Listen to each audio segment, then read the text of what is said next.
ये है talks news network और आप देख रहे हैं पॉलिटॉक्स, राजनीति का कच्चा चिट्ठा। राजस्थान की 15वीं विधानसभा के 7वें सत्र का दूसरा चरण सोमवार से शुरू हो चुका है, लेकिन विपक्ष के जोरदार हंगामे के चलते कुछ ही घंटों बाद सदन के पहले दिन कार्रवाई स्थगित कर दी गई थी। आज दूसरे दिन की कार्रवाई जारी है। वहीं मुख्यमंत्री अशोक गहलोत ने सदन की कार्रवाई शुरू होने से पहले विपक्ष पर जमकर निशाना तो साधा ही, साथ में राज्यपाल कलराज मिश्र पर भी बीजेपी के इशारे पर काम करने का बड़ा आरोप लगाया। सबसे बड़ी बात, देश की सियासत के जादूगर माने जाने वाले मुख्यमंत्री गहलोत ने सुबह तो राज्यपाल पर निशाना साधा और दोपहर होते होते खुद राजभवन पहुंच उनसे मुलाकात भी की। वहीं असेंबली कंटिन्यू रखने के जवाब में सीएम गहलोत ने बीजेपी पर निशाना साधते हुए कहा कि हमने जानबूझकर असेंबली को कंटिन्यू रखा क्योंकि पता नहीं इनकी नीयत कब खराब हो जाए और फिर सरकार गिराने की कोशिश हो जाए। मुख्यमंत्री अशोक गहलोत ने कहा कि इसलिए जानबूझ के हम लोगों ने बुलाई, जानबूझ के बुलाई। अगर इनकी नीयत और खराब हो जाए या खराब थी, वो तो हमने इनकी ऐसी स्थिति कर दी कि जो बीजेपी ने नया मॉडल बना दिया देश के अंदर हॉर्स ट्रेडिंग का।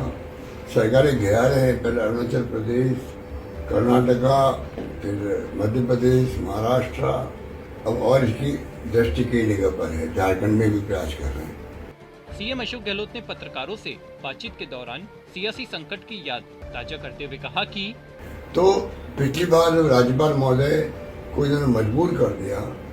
आज तक इतिहास में कभी नहीं हुआ, कैबिनेट रिक्वेस्ट करती है असेंबली बुलाने के लिए, तो राज्यपाल को असेंबली बुलानी पड़ती है। इतने एडिटोरियल लिखे गए राज्यपाल के खिलाफ में जो आज तक हिस्ट्री में कभी नहीं लिखे गए होंगे। ये क्यों नौबत आई?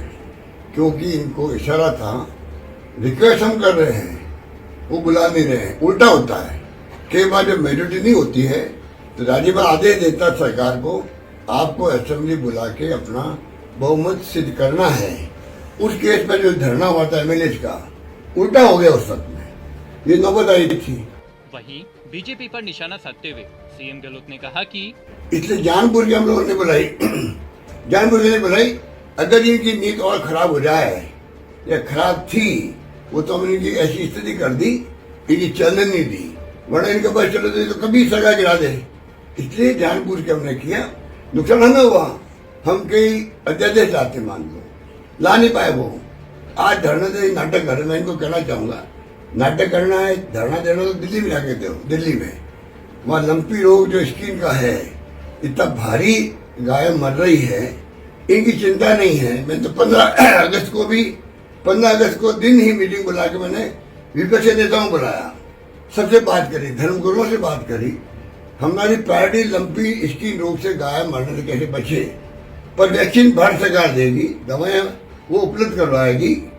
तो ऐसी स्थिति के अंदर हम तो मांग उनसे कर रहे हैं कि आप राष्ट्रीय आपदा घोषित करो, उसमें ही हमारा साथ दे, उसकी बजाय नाटक करना यहाँ पे बैठ करके।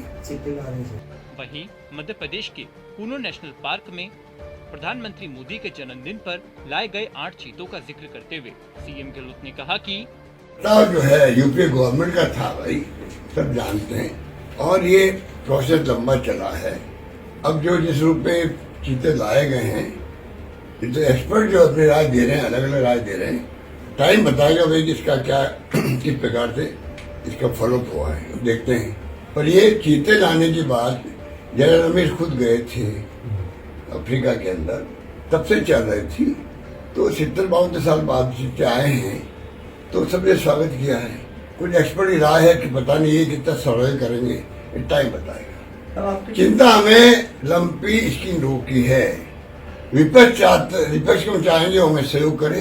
हम सब मिलकर कोरोना के अंदर हमने जंग लड़ी थी, तभी मैंने इनके साथ मांगा था। कितना दिया नहीं दिया, कितनी आलोचना करी, अलग बात है, पर हमने कोई कमी नहीं रखी थी। पॉलिटॉक्स ब्यूरो, जयपुर। ये है टॉक्स न्यूज नेटवर्क और आप देख रहे हैं पॉलिटॉक्स, राजनीति का कच्चा चिट्ठा।